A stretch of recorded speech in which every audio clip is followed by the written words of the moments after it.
And as such, we acknowledge the Tongva Gabrielino peoples as the traditional caretakers of the unceded land originally known as Tobangar, which is currently the Los Angeles space into the Southern Channel Islands.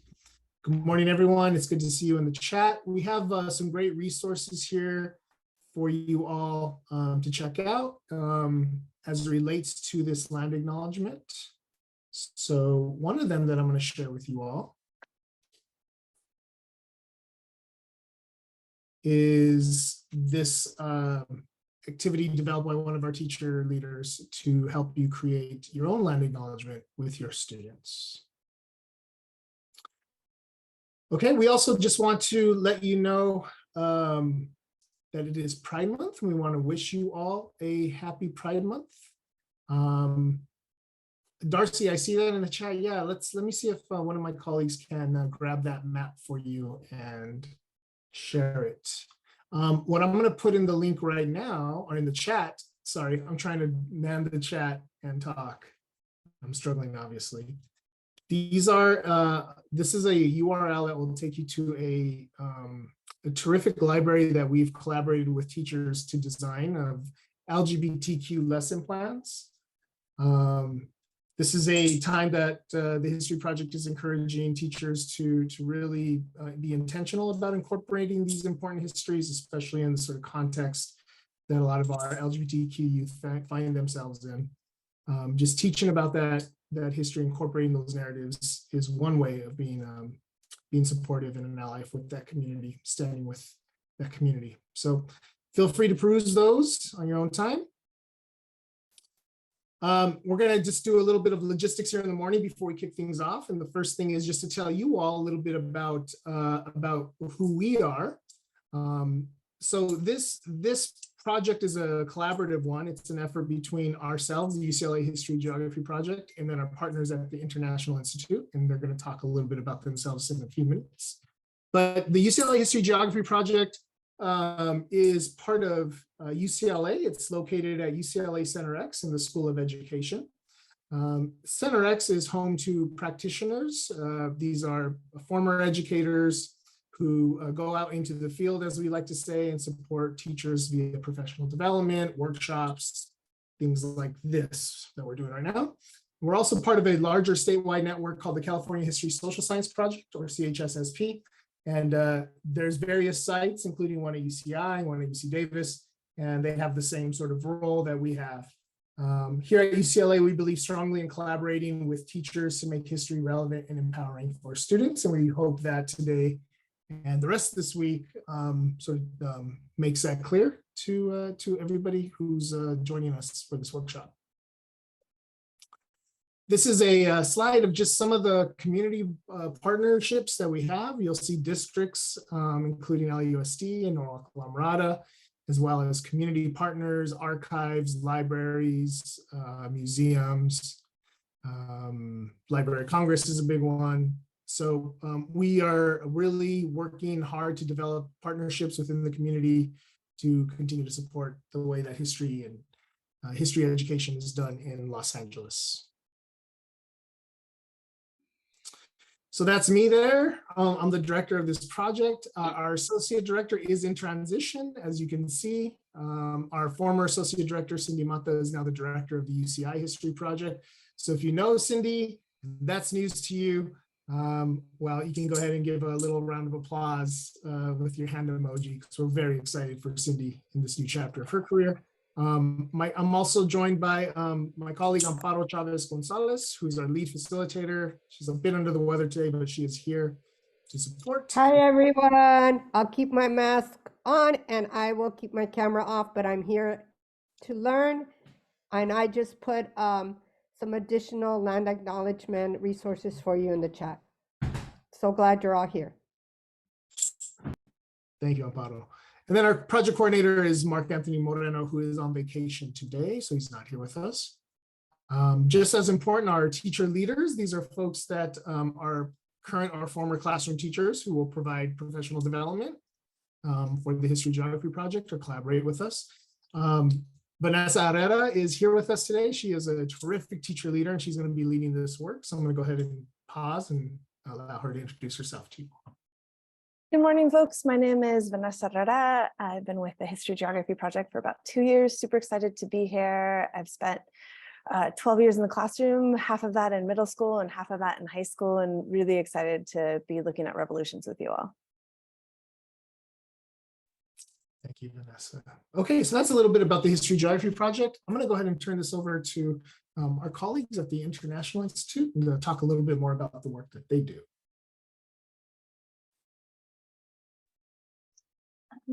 Hi, everyone. I'm Noette, and I'm the Assistant Director for the UCLA Center for Southeast Asian Studies.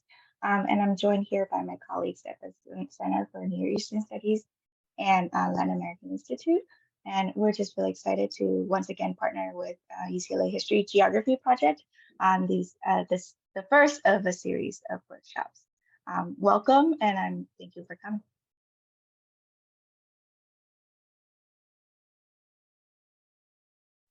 Okay, go ahead, Joanna.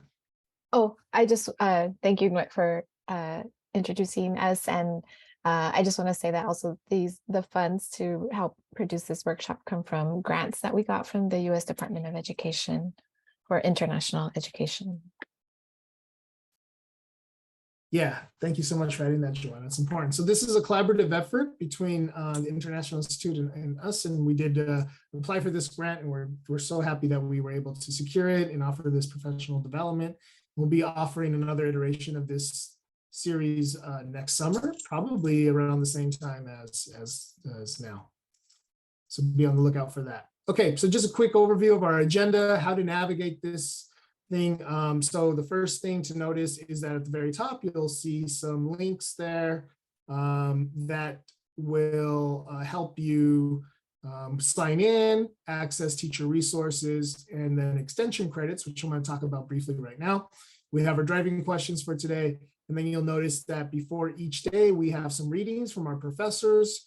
Those are to be done before the talks, and then you'll have the agenda there. And then resources, will continually be adding resources here. So just know that this is a Google Doc, and it'll be updated as we progress through the next 3 days together. Okay, as always, if you have any questions, please let me know. Or just ask them in the chat and somebody will be able to answer those for you. Okay, so a little bit about extension credits. If you click on that link here at the top of the agenda, then you will be redirected to this page. So this is for people who are interested in extension credits that will help you progress on a salary scale at your district. So just to let you know, this is optional, so you do not have to enroll in this course. But if you would like to enroll in this course, some things to keep in mind. You first would have to pay for this course, so you have to add it to the cart. It's a $300 charge for the course. The course gives you 3 units that you can use for your salary scale or professional, whatever professional means you need that for your district or chartered school that you teach at. The course starts today, so I encourage you to enroll today if you would like to do this. And the sort of assignment for the course is a lesson plan. I'm going to talk briefly about that right now, but I'm going to go into more detail about the lessons and sort of some of the expectations tomorrow and then again on Friday. Okay, again, this is an optional piece. You do not have to enroll in this class. But if you do, just know that that lesson plan is the requirement. For everybody else, you might be here and you might not want to enroll in the class, but you might want to create a lesson. You are more than welcome to. There is compensation for developing a lesson, $250 for teachers who develop a lesson. The lesson needs to address one of the topics from this series. So it could be the Mexican Revolution, Arab Spring, or August revolutions. Should definitely address the themes of democracy and power. We ask that you use some of the primary sources that were shared by the professor, 2 to 3 of those. We are for the most part, a professional development organization that focuses on pedagogy. So we really require a step-by-step lesson plan that supports diverse learners. And then everything else on that list, an assessment, make sure it's aligned to the Common Core, content standards. And then just know that these lessons will be published on the History Geography Project and International Institute websites. Again, more about this, the process, what the lesson plan template looks like, etc., will be provided either tomorrow or Friday. Okay. I just want to do a little bit of framing, so you're not going to hear me for you're going to hear me for a few more minutes, and then I'll stop talking, I promise. The idea for this series really came from a discussion that we had with our partners at the International Institute, and thinking about serving 10th grade more modern world history teachers. And so the conversation started with these instructional shifts. Those instructional shifts are on the screen in front of you. These come from the California History Framework. We like to call these CLIC as an acronym. But in the history framework, it's a recommendation on how to approach history education with your students. One that asks big questions like we're doing throughout the series, but also is looking at content a bit differently than we used to. And one of the things that is recommended is for world history is to think about your content through the lens of some of these themes. So the framework recommends the following themes for all world history classes: interconnections, environment, religion, philosophy, democracy, and power relations. We chose to focus on two of these themes by exploring revolutions. So this year's theme is democracy and power.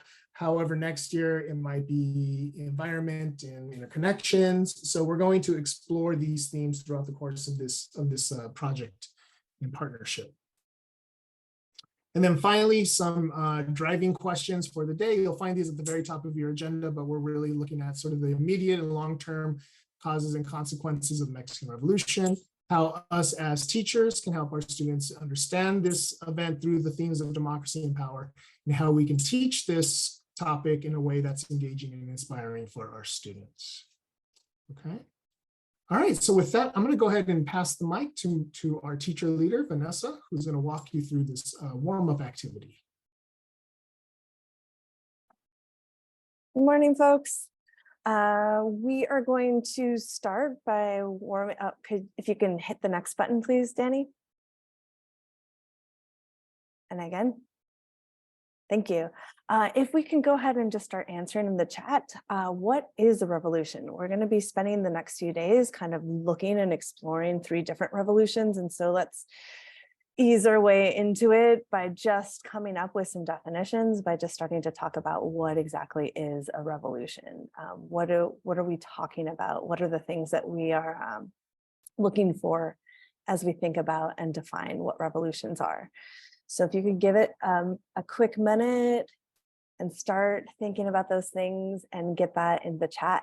We've got when a power rebels against a sitting power, overturning governments, lots of stuff coming in here, things about change, regime change, political flight, lots of things about change here, changing of ideas, right? As we start to think of different kinds of revolutions, whether they're political or cultural or revolutionary ideas and how those shifts, but we're seeing lots of things. I'm seeing lots of things come in here.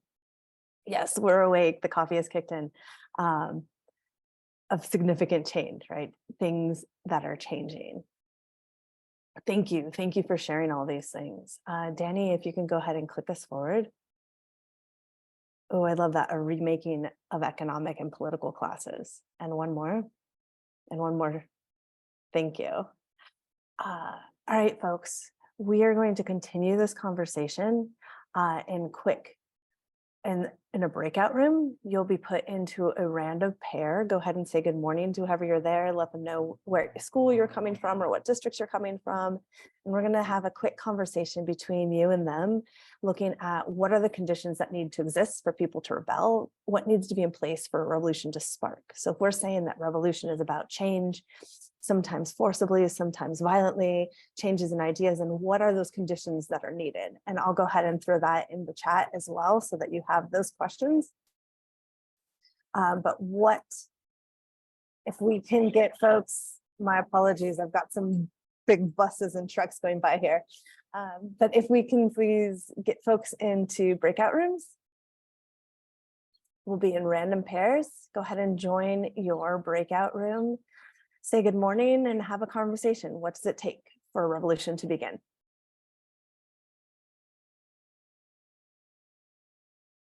Looks like we're back. We're all back. Yes, all yours. All right, folks, I hope that we had some good conversations. I'd love if folks can just throw, if you're feeling like sharing, feel free to throw something into the chat about those questions and what it takes to sort of spark a revolution. And we'll kind of use that as a way for people to provide some feedback. But I hope you had some good conversations and the beginnings of some good thoughts about what that takes. Want to go ahead and introduce a question? That's going to be kind of a running theme throughout our 3 days of how do those people interested in change find and exert their power. Oftentimes, when we are thinking about revolutions or when we're thinking about power, we have this binary thought of those who have power and those who don't, and how people who don't are trying to get power. What I am presenting here, or what I'm proposing here, is something that comes out of from our colleagues at the History Geography Project in Berkeley. And they are proposing this model of expressions of power, of helping us to be able to shift from kind of this binary of haves and have-nots with power to looking at all of these different ways that people can find and exert power, and all of those different ways that can exist. If you have, we're going to give some folks some time here to go ahead and take a look at that chart and to go ahead and take a look at what that is. If we haven't already, we can drop that into. Yeah, we shared that. Oh, awesome. Then go ahead and we're going to take about, we'll take about 5-10 minutes here. We'll take about 5 minutes and go ahead and take a look at that chart. Go ahead and explore that on your own. Take a look at all the different ways that they're proposing that power can be expressed.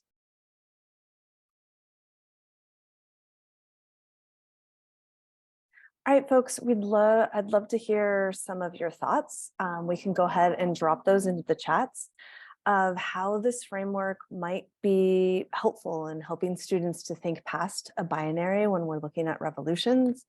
How might this help us shift our teaching and shift the way that we look at power and who has power and who is exerting power and how those things all play out in the classroom? What were our thoughts looking at this model?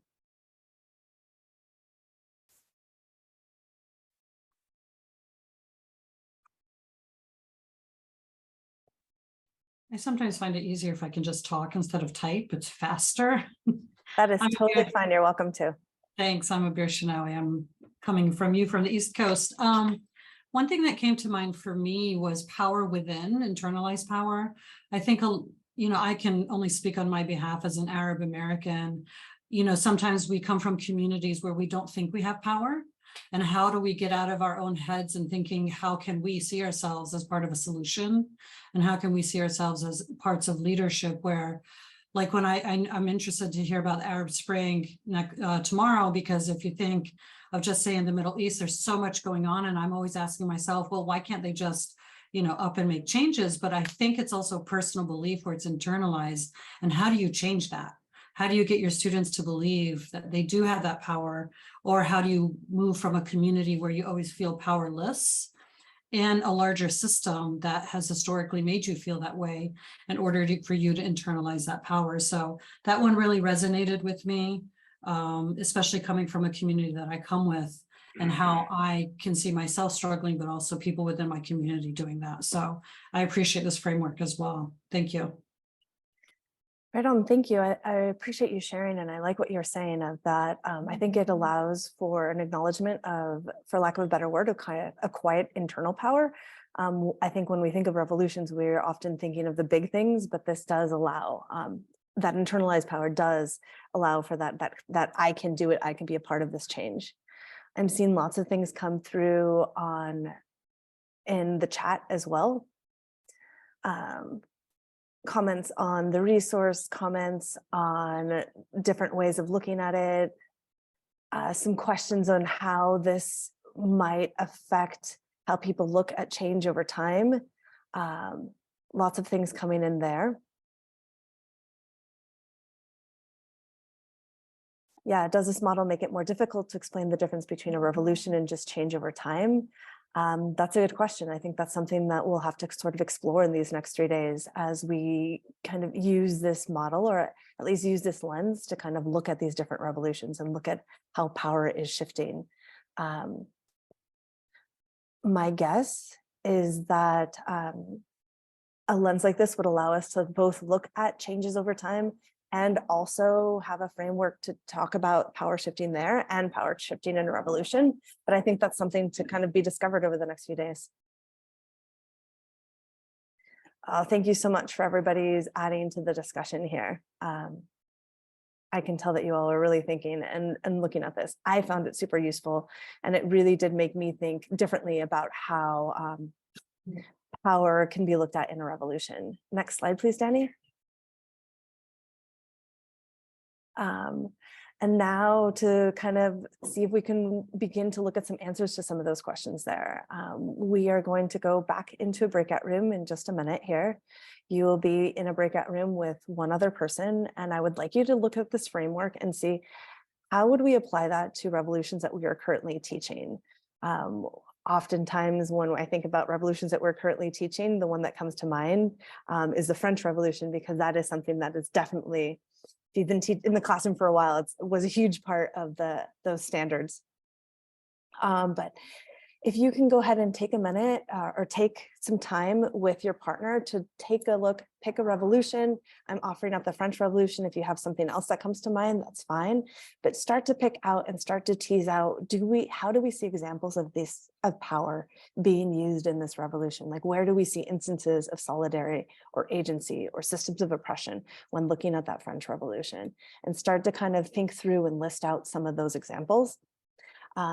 If we can go ahead and send folks to breakout rooms, you and one other person, please go ahead and join that breakout room.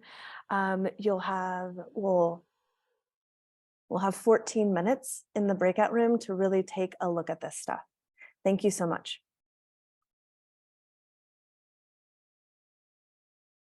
Welcome back, folks. Thanks so much for taking a look at that. Let's give ourselves maybe about 2 minutes here to take a look at what is it that we saw. How did we see power expressed in the French Revolution? So how does that change the shifts and how we might teach this, or how we might explore this with students if we're looking at that through the lens of this framework? You can drop things in the chat. You can take yourself off mute.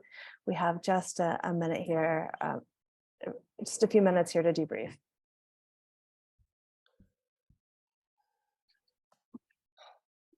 I thought you could maybe use that graphic organizer to do 3 time periods: before the revolution, during the revolution, like after the reign of terror, maybe, like have kids track that. Yeah, no, I can definitely see that, of sort of looking at before the revolution, like where was the oppression, how did people have the agency, and then during and those different in those different time frames. Christine is saying, thinking about the French Revolution, I was thinking about it more as a cycle. Power over in terms of the clergy and the monarchy upon the third estate. I think the power over for me is the one that's probably the easiest, and probably for students as well, to really find and to be able to identify. People talking about the French Revolution as a failed experiment ended with a dictator, Mexican Revolution being a better example. I think they're both complicated. If there's one thing we can say about revolutions, is that they are messy, that they're super messy. Thank you. Thank you for sharing, folks. It definitely shifted my way of thinking about a revolution that I've taught quite a bit, looking at the French Revolution, and shifting my way of looking at that. Thank you so much, Danny. Could you move to the next slide, please? All right, and now we are going to bring it to today's revolution, to the Mexican Revolution. So we are taking it back old school to the KWL charts here that we know and love, or at least I do, and want to go ahead and spend a moment, and we will just kind of fill this out real time here all together, using information that we gleaned from the article that the professor sent us to read beforehand, using prior knowledge. What is it that we know about the Mexican Revolution and the events, especially looking at the events and ideas that sparked the revolution? So we began this whole conversation today talking about what is needed to spark a revolution. So now bringing that to the Mexican Revolution. What was needed? What events, what happened that sparked that Mexican Revolution? You can drop things in the chat. You can take yourself off mute. Either one would be fine. What started the Mexican Revolution?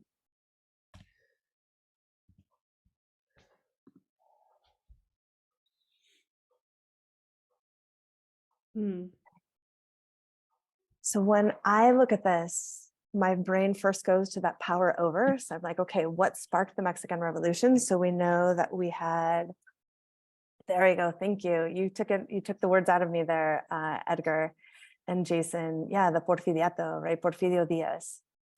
We have this, for lack of a better word, kind of dictator, ruler, person who had been ruling over the country of Mexico for quite a long time. Working for some people, but his government was not working for a whole lot of people, right? So we know that we've got this idea of hunger coming in, as that we know that played a part of it. I'm hearing people writing, or I'm reading people writing about the hacienda system, right? How land was divided, that we know that played a part. I'm seeing stuff come in, all kinds of things coming in now in terms of foreign investment and foreign companies and foreign governments, particularly the United States, really extracting wealth from Mexico, helping to modernize, right? But not really helping the people. Promises made and ignored, foreign investment, all of those things that are part of that spark of the Mexican Revolution, or at least the grievances, right? We have all these grievances, and then we know in revolutions, there's all of these grievances. It has to be right, and then something happens to begin it all. Yeah, the power of elite versus the power of people, or the poor people in struggle. Thank you so much. Let's go ahead and take that to the want to know section here. What kind of questions are we left with in terms of like the missing pieces that we need to be able to more fully understand of the things that sparked that revolution? What are some of the blanks that we have?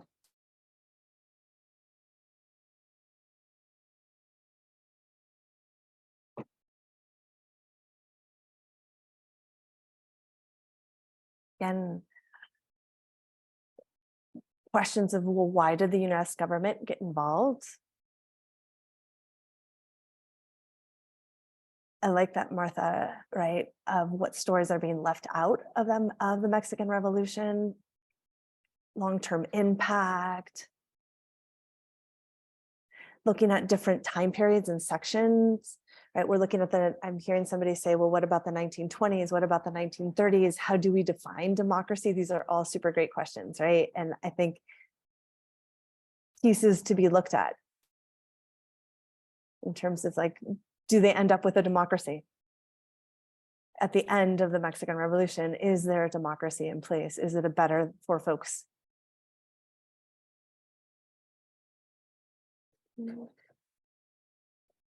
Oh, I like that, Edgar. What if the US did not get involved in that revolution? What would have happened there? Lots of good questions coming in here of missing pieces, of wonderings.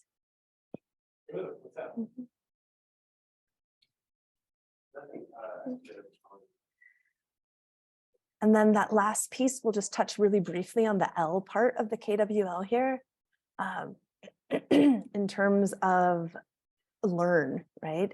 Is there anything that came to mind that really was interesting to you as you were reading through that article, that you didn't know before about the revolution, about these different time periods in the revolution? Was there anything in the article that was kind of like this aha or I hadn't thought about that way moment?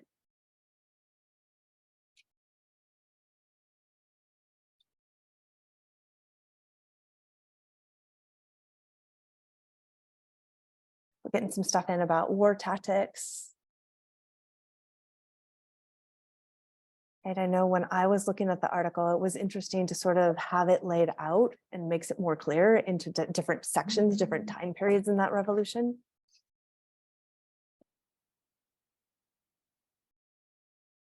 The Cultural Revolution piece, interesting.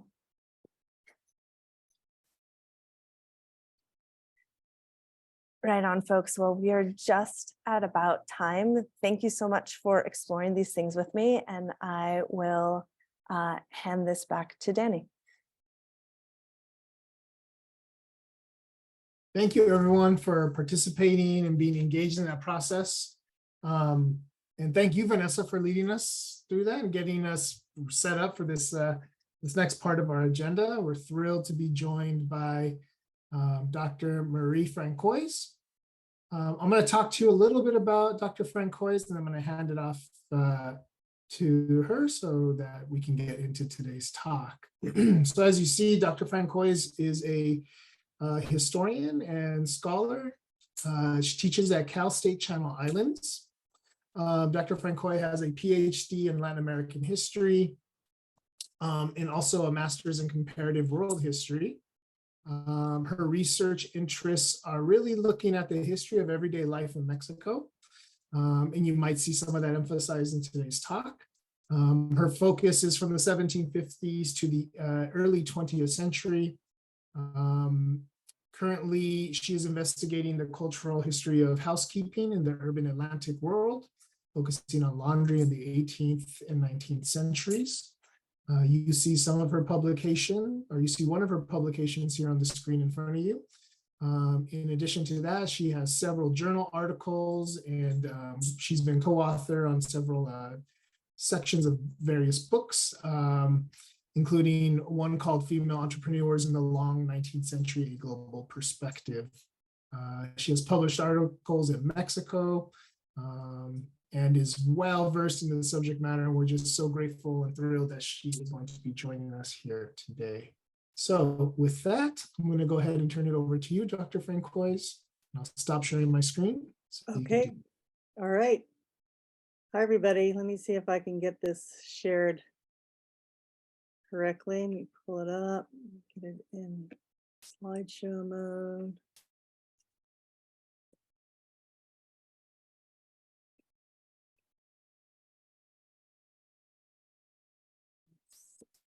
Just take your time. Folks, if you have any questions for me or one of us, you could ask them in the chat.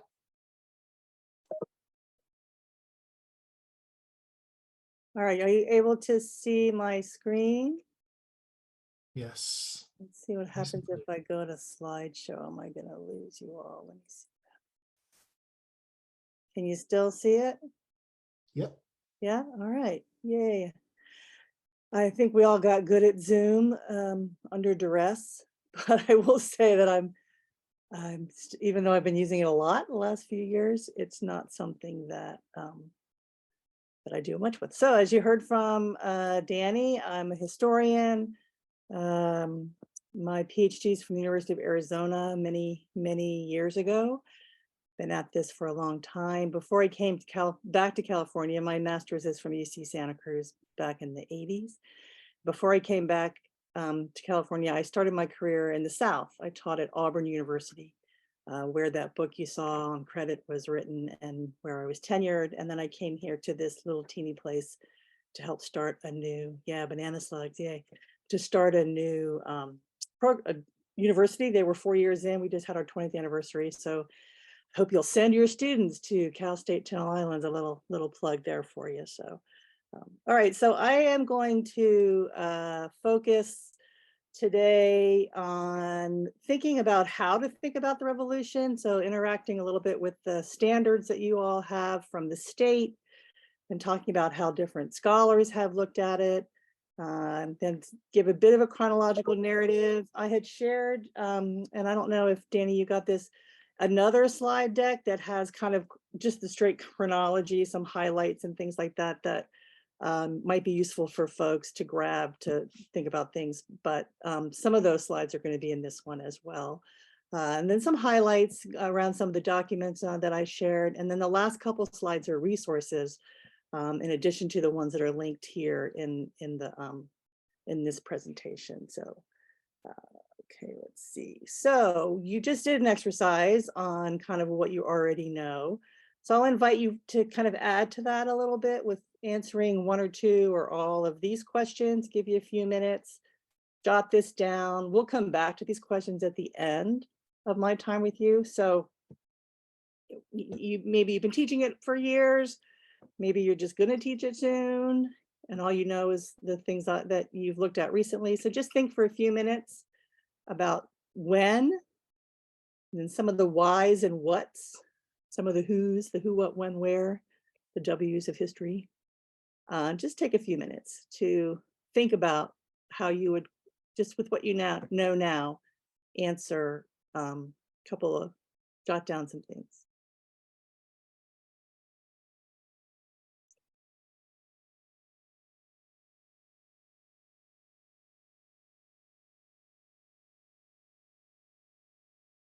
I realize these are a lot, so if you want to pick and choose, that's fine too.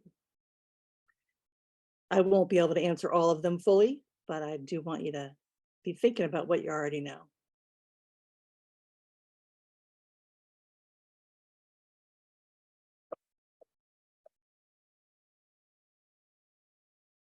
Okay, so I'm gonna move on.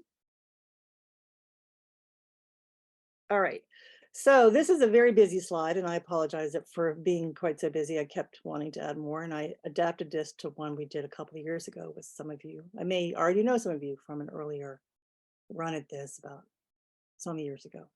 So the history social science framework, obviously the revolution's included in there. One of those focus questions, what were the causes and effects of the revolution? And then most of the detail, as you probably see, is kind of tucked into that section on informal empire, because Latin America has a different timeline of formal colonial rule, right? That, you know, Mexico and other countries in the region have emerged from that already by the time you get the 20th century coming around. But they do use that term informal empire. In some other readings you might do about this era is often called neo-colonial era. So the economic control of outsiders, but not the political control. Even that depends on what you mean by political control, because the US often in the region especially had Marines sent in whenever they needed to, and that's a kind of political control. But and then the emphasis on a high percentage of land and resources owned by foreign investors before the revolution. So in some of those notes y'all had in the chat there about the foreign capital domination of the economy, certainly one of the examples of that informal, and not just US, but heavily US resources there. And then it also, in that chapter, talks about ties to the earlier democratic revolutions. So the French Revolution that y'all were just talking about, and the US independence period, American Revolution, but also Haiti and Latin America. You may, you know, Haiti, US and French all kind of coincide with each other, and they are termed revolutions. The Latin American independence movements aren't always, sorry, I have my light going off, aren't always talked about in that way. But all of them in the 18th century examples, and the early 19th with Latin America, are limited to some extent in terms of who gains representation, you know, democracy for who, right? You know, people of color, women, people without property left out altogether, and who benefits from the property. And we often don't emphasize in overviews or in readings that liberalism or the Enlightenment was about political rights, but also about economic rights, at least for some people, this emphasis on individual capitalist property owning. And that'll be important in the Americas, where you had very different understandings of property that persisted through colonialism and the 19th century state building period. And then the other kind of revolution theme that's in your chapter there are the 20th century, other 20th century social revolutions, Russia and China. I think y'all are going to look at a couple of more, well, 20th and 21st century ones. And they don't talk about Cuba at all, which is, you know, the kind of next big one in the Americas. But you have that kind of framing. Then interestingly, let me go back for a second here. Stop. Did I do it? Yep, sorry about that. I got it. Remember that my clicker and my arrow are different when I'm on sharing. So what constitutes revolution? I heard a little bit of that already. Kind of how do you know, what is it? Is it resolution? Is it reform? You know, how do we know it's revolution? Generally, something big needs to have changed, whether it be a political regime, economic structures, things like that. And so it's messy in all of the examples, as the point was made, and certainly in Mexico. And so there's been a big debate about when it ends. The beginning is clear, right? That challenge against Diaz to have elections, and Madero gets jailed instead of an election. So they have a kind of a forced removal of the dictator, the current president. So it starts then, but when does it end is the open question. And so we'll engage that a bit there. So this idea of periodizing in history is kind of at the core often of how things get interpreted and how you fit it into textbooks, right? Different things like that. And then the last ones there, because I'm going to argue that it, you know, the ending is not clear. Earlier and later things continue to impact. So the Cold War has a role in kind of what's going on, and other kinds of activities there. So, all right. So I want you to be thinking, and hopefully you have been, it sounded like you were already, about what's missing from the framework, right? So just in terms of the, you know, there can only be so much in there, but hopefully you're kind of interrogating, you know, interpretation and what's where. And so the indigenous concept of land before the Spanish ever came, that persisted even during the liberal onslaught on land, this idea of ejidos, collectively held land, is still there, and it's going to be important during the revolution. It's a cause of the revolution in terms of people wanting to go back to that, and then after the revolution. And then there's causes and effects as key questions, but in the framework, there's not a lot of examples of that. So kind of what are those? And as you would prepare to kind of get ready to teach the period, you would, you know, be thinking about what some of those were. And then they do at the end there of the main paragraph about it, characterize it as nationalist and a socioeconomic revolution, which I agree with. And so how so, kind of what's in there.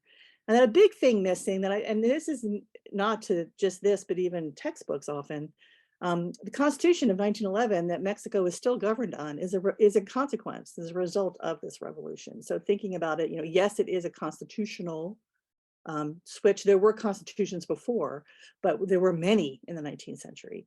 And this one is still, you know, it's had its 100-year anniversary already, right? It's going into its a longer year. It's been amended. There's a link to it in here that you can see kind of later.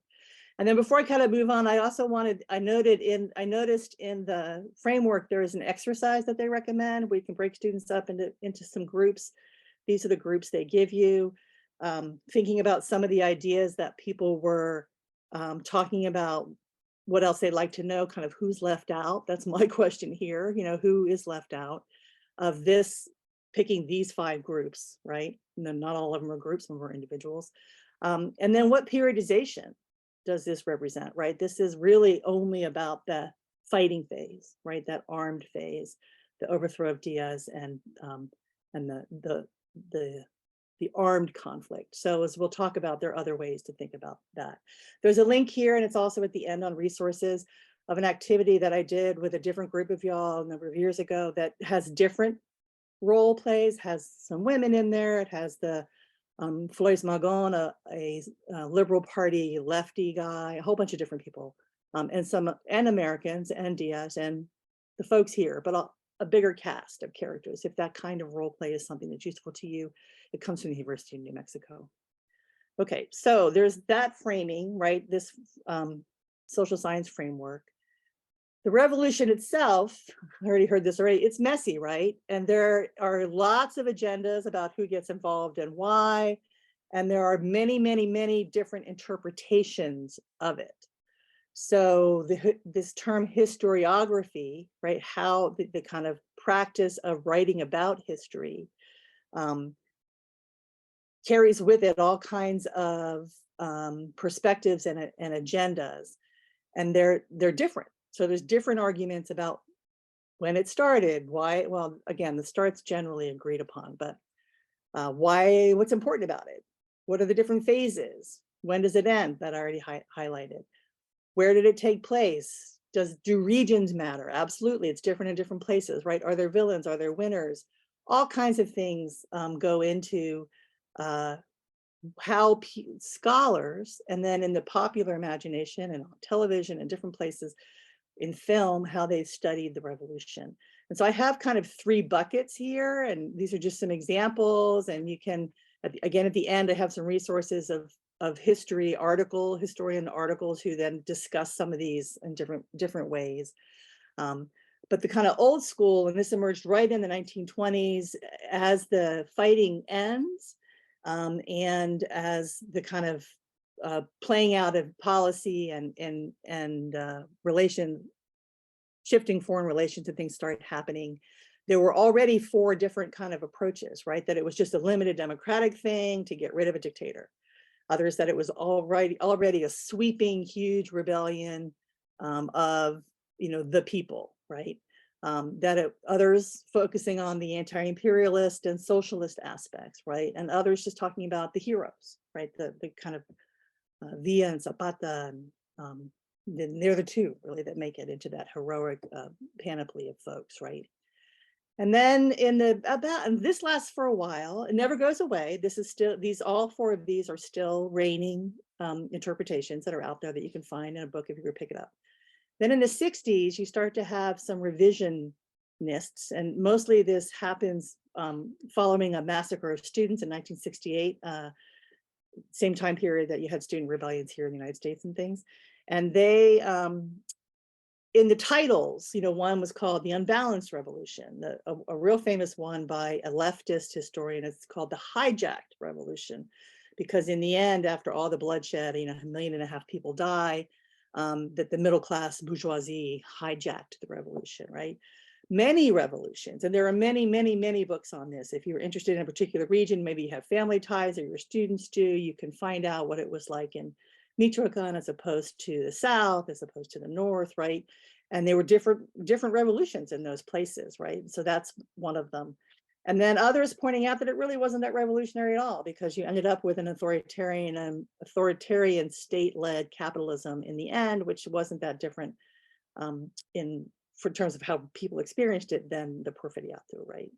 And then more recently, 70s, 80s, and still today, and again, the revisionists continue to work and continue to, do research and support these different views. Then you have these others looking at feminist concerns or the agency, postmodern, and kind of the linguistic turn, what has happened in the profession. So, I mean, you all probably know this, but history is written by historians who are responding to theories and practices and ideas that are current while they're in graduate school, right? That's part of it. Or that they have come to history through a career or some kind of pathway with approaches and different questions. So the same events happened, people ask different questions about them, right? So there's been these so 3 main buckets. You might see it diced up different ways, but there is a whole cottage industry of people who only work on the revolution. I teach a class here at the university, and even in 15 weeks, we can't get through all of the things, right? So it's very messy. And I I hope you'll embrace it in the high school classroom, and just know it's messy and you're not going to be able to kind of do all of it as you get there. So as I'm suggesting, there's different approaches to studying the revolution. So y'all read Craven, or did you read Richards, or did anybody read both? Do you remember? Who was the author of the article that because I sent 2 articles, not sure which one. Richards. Richards, okay, great. So that's from a world history textbook. He's not a Mexican historian, he's a world historian. And so, but it gives kind of the basic kind of politically focused chronology, and mentions some of the other cultural and economic kind of things that are going on there. And then there's another article, and hopefully they'll share this with you, because I'm going to talk a little bit about it as well, by an art historian named Michael Craven.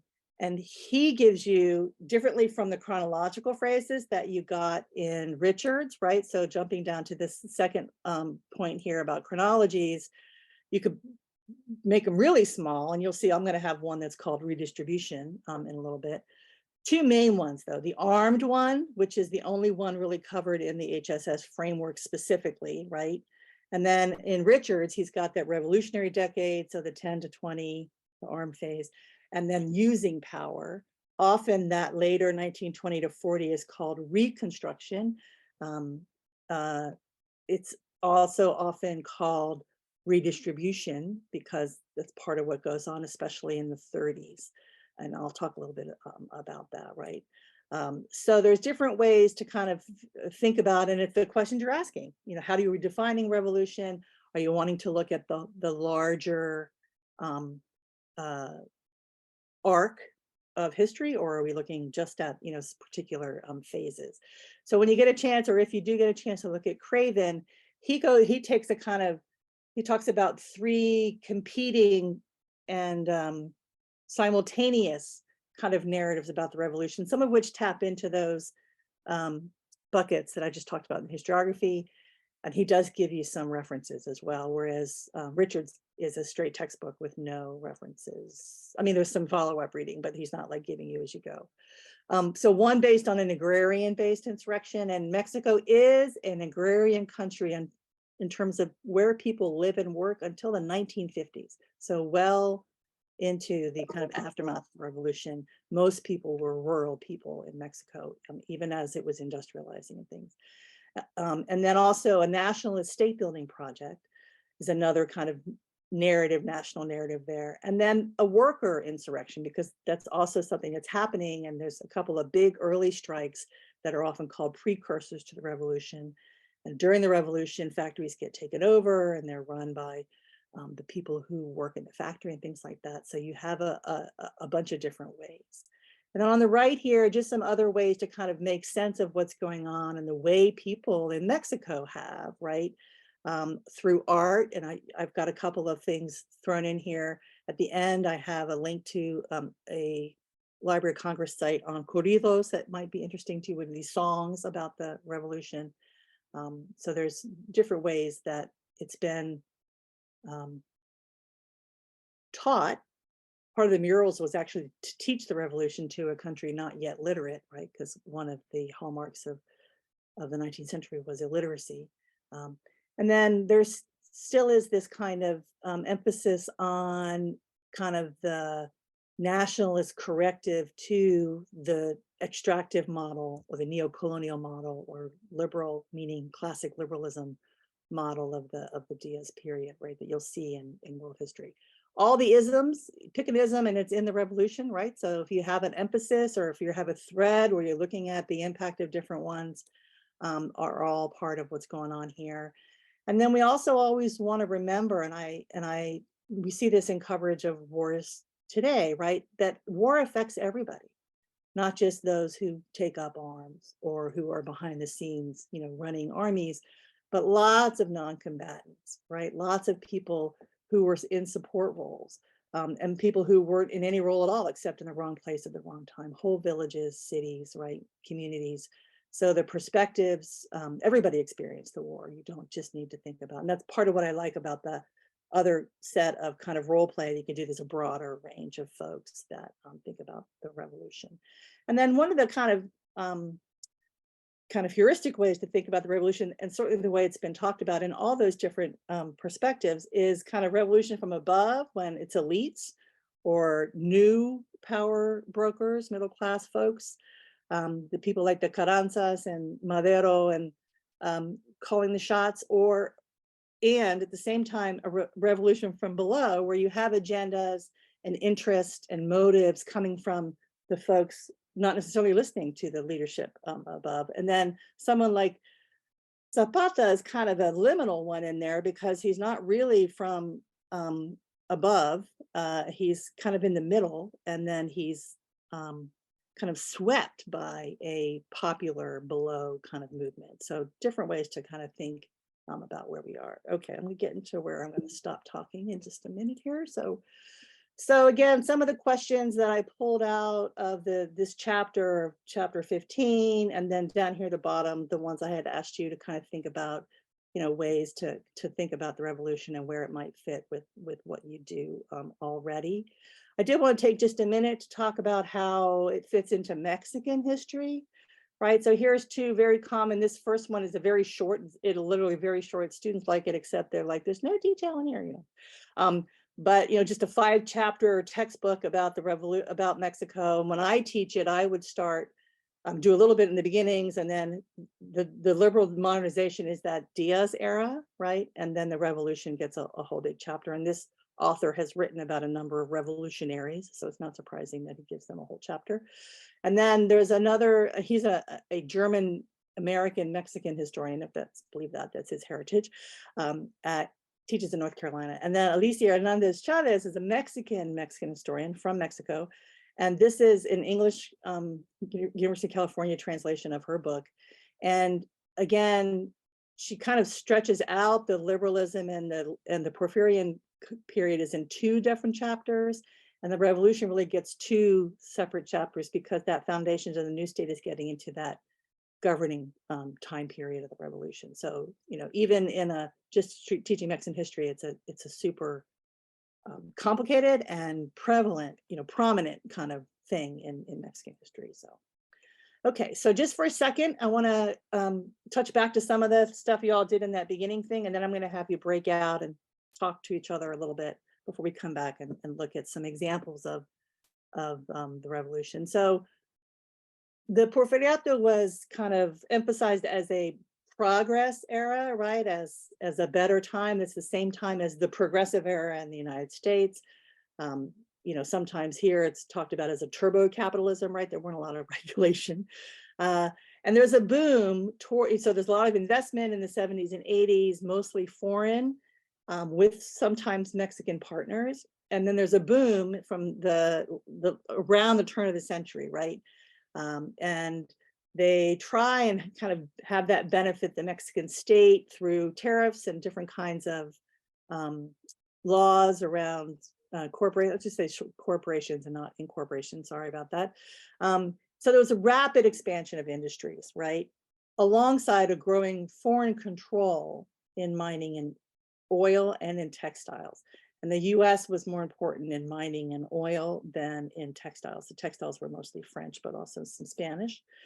And the British are also big players in that part. So that the standards talk about kind of that Latin American countries, and has Mexico in there, having borrowed a lot of money to build infrastructure. And that's also true, but it's not just that these countries borrowed money.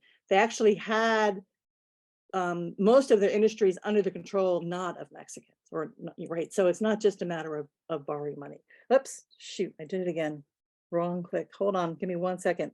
Give you a preview of the questions you're going to answer here in a second. All right, so let's see, go back to this one. Just stay here for a minute. All right, so then at the beginning, the first couple of years of the century looked pretty good.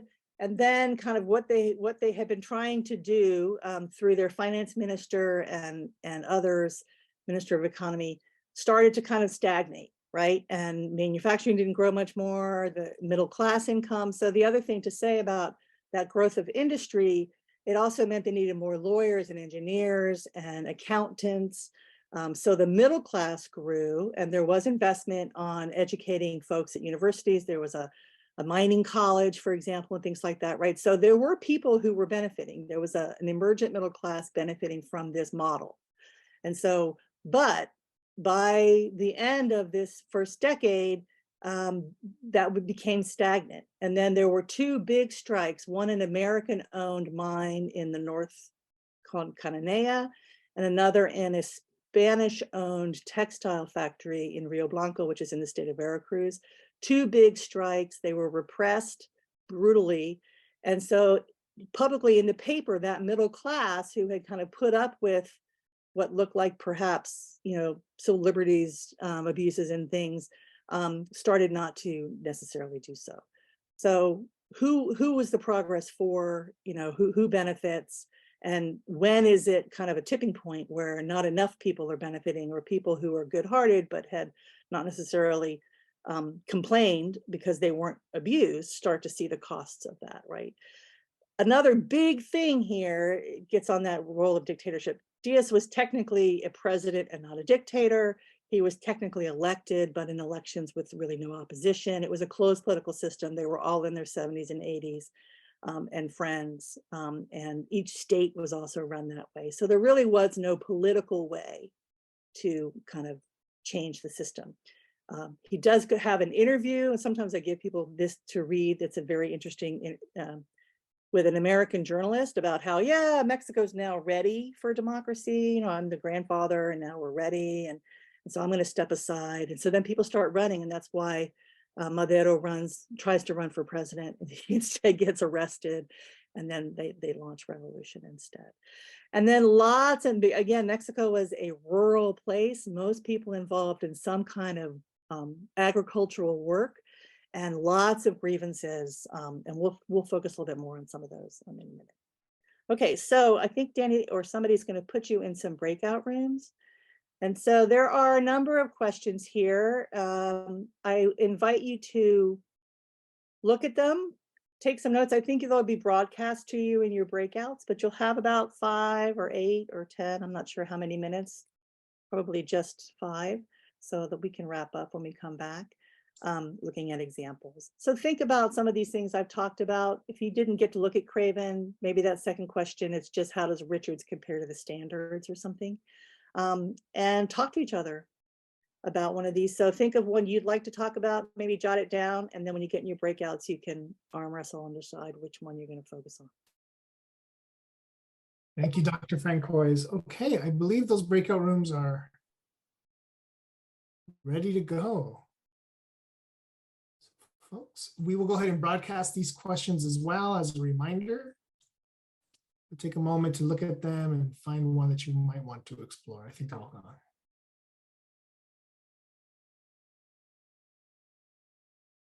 So, anybody want to share? I know you didn't have very much time. Sorry about that, but hopefully you got to get started, at least thinking about some of these, and many of you were thinking about this already. Does anybody want to put in the chat or unmute yourself and share something that you had time to kind of talk about?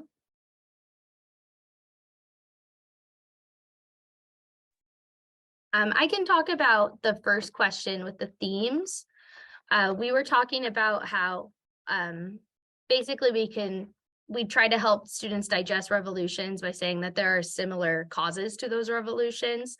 At my school, we call it the ingredients of the recipe for revolution.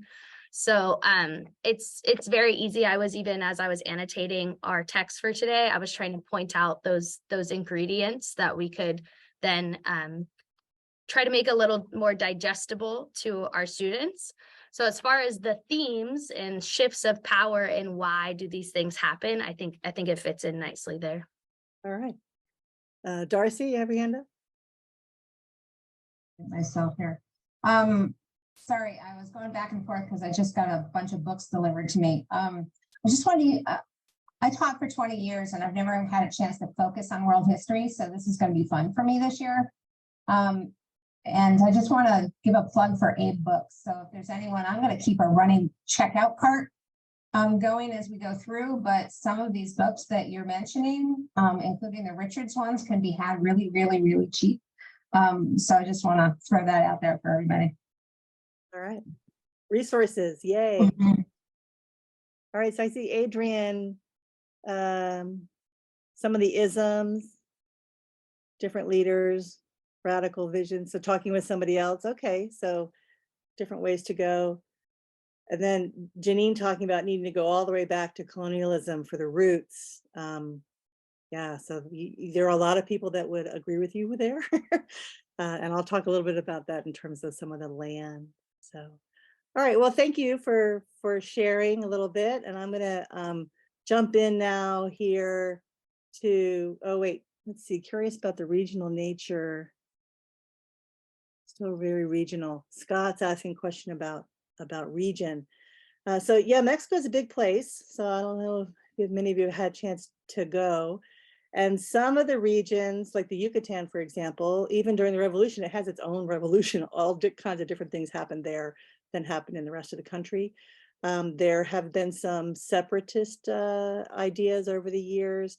But what happens in the 19th century is they end up with a constitution, and I mean, it's not super successful, but some of the constitutions over the years are emphasizing region or province or state rights, kind of, you think about it in a US context. Didn't want there to be a strong central anything, because they had just overthrown a viceroy who was ruling for a king, right? They wanted there to be more regional autonomy. And then Diaz kind of throws that out. He's like, he runs the shop. Every state is beholden to him over time eventually, right? He basically controls the whole country. And so, but that emphasis on independence and regional things continues to be true. And so you'll find that in literature in different places, that kind of push. And it plays out during the revolution because there are different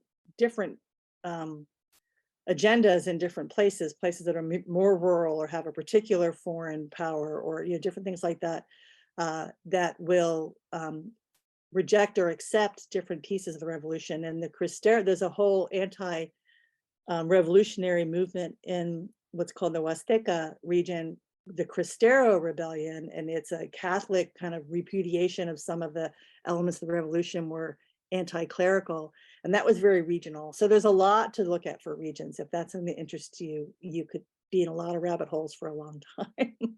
So, all right, so I'm gonna go move on to my next slide here. And so that first phase that Richards kind of identifies as the revolutionary decade, there are maybe kind of three kind of ways to think about that. The beginning, where they thought they could have an election, doesn't work, so instead you get the Plan de San Luis Potosí, and then other folks around the country who, for their own reasons, wanted Diaz out. So Villa and Orozco, and as you see in the Plan de Ayala, which I shared with y'all and we'll look at in a minute, down in the south, they throw Diaz out, he leaves. And then Madero is in power. He was a landowner.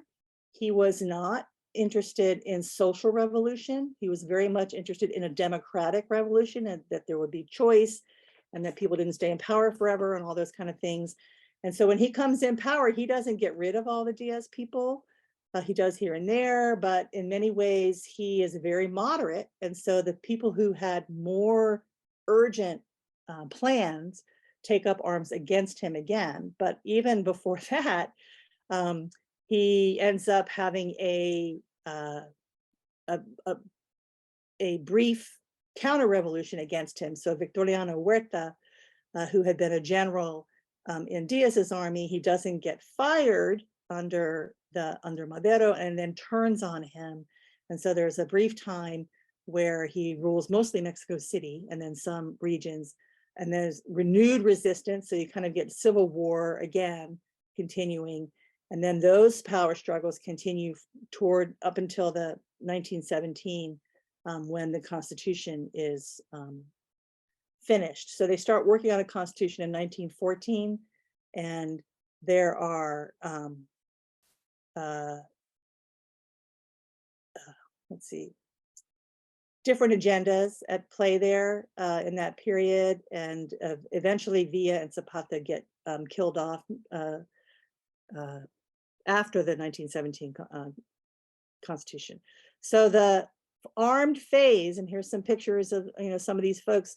More than 1.5 million people die. When I started teaching this, they used to say 1 million. There are some who argue 2 million. Part of it is that there aren't always great records here. And so the catastrophic really set of events for people, some of them engaged on purpose, others in the way really of the violence. Okay. So that above and below, I wanted to give you just some images there. So that's Madero on my left, on your left, if you're looking at it too, I guess, not with the glasses, staying next to the horse. And Venustiano Carranza is this guy on the right, and he's the one that inherits that kind of middle of the road. And he's the one that pushes through a constitution, although many of the elements in the Constitution were way too radical for him. He's kind of a middle of the road, also a landowner, an enlightened landowner perhaps, but landowner. And then from below, some of these images that you can think about there. So I did share with you the Plan de Ayala ahead of time. I don't know if you had a chance to look at it. This is a link to it. It's on a university, another university site that gives some context. But I've bolded here some of the kind of land issues, right, with Emiliano Zapata in the state of Morelos, which is south of Mexico City. It's not as south as, say, Chiapas, which we'll hopefully finish up in a few minutes down there. But so you can see where this idea of ejido, which is an ancient, to use a weird word for Mexico, but a pre-Columbian, also not a favorite word of mine, before the Spanish got there, right, there were different native groups that organized land. Yes, there was also some privately owned, especially by elites in those communities, but land was understood as a collective resource. And ejido is the word in Spanish that is for that collectivity. And so this is what they're asking for in the Plan de Ayala. And in the Constitution, you'll see that there's a provision of the Constitution that allows for land reform because property has a collective aim. So the Científicos were this group that Diaz ruled with, a bunch of kind of supposedly scientifically based technocrat folks. But so they call out the Científicos and the bosses and the landlords, right? All of these things. So here's some example of that.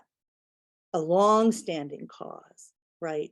And that dispossession of land wasn't just from the colonial period. The 19th century, the kind of early state building under the Enlightenment ideas was, they didn't believe in Indians. They didn't believe that indigenous culture was the way to go. They wanted to make people into European landowner, individual landowner, family farm kind of thing, or American, or I don't know. And so this, that got pushed back, right? And so many people got involved in the war around these kinds of concerns. So this is one primary source that you could possibly use, and I think maybe you'll get a chance to look a little bit later. So answering this question of what changed, when you look at the Craven article, he talks about kind of 10 major transformations, and you'll see land reform is kind of in the middle there. But other changes are kind of touchable, like nationalization of land, of oil, and others are more intangible, intellectual movements, shifts in gender relations, and things like that. So there's a lot that happens. I invite you, when you have a chance, to. The Craven one is fairly short, and he refers to some other articles, but I used it with this group a couple of years ago. And he's an art historian, so he has his own kind of spin, but it's a very useful kind of summary. Some different emphases than are in the Richards, which is a very conventional, also very useful, a lot more detail in the Richards than there is in Craven. Okay, so again, the Constitution of 1917, there's a link to this you can go look at later, but some highlights, free public education, It's Article 27 that they use for the land reform. It's also the same one used for what I'll talk about in a minute when they expropriate land. The rights of labor, again, this is 1917, right? So I have a couple of excerpts from that on the next slide. And so we'll look at it, thinking about what you know about like workers during the Industrial Revolution anywhere. What would this law have meant for them, right? And then again, as I mentioned, this kind of separation of church and state in Article 130, there's a numerous kind of anti-clerical, the power of the church, which had been the main landowner in the 19th century, is taken on. Okay, so again, this will take you, if you want, later to this. So here's this Article 123, which I didn't share with you earlier. I don't know why, but maybe later when you're looking at the power, applying your power framework or something like that. But if you just for a minute, is there anything that would jump out at you here? Again, 1917, this is like before many of the North American, United States gains that unions push for. And lots here. One that really gets taken up in the post-revolutionary era is, I think it's, my screen is blocking, I think it's number 10 or something, where it talks about how workers have the right to part of the profits from their work, right? And so there are going to be factories that are taken over by workers and things like that as they move on. So again, this is here for you to kind of look at as an example. This is in the Constitution, right? So yeah, talking about intersectionalities, right? Thinking about how different people useful. Okay, next slide. So I always am sure to move into the after the fighting phase to get into this other. I'm skipping over the 1920s, which are very interesting and kind of a lot of old style Caudillo politics, where you get this one guy who rules for a long time with different people in power behind him and different ways.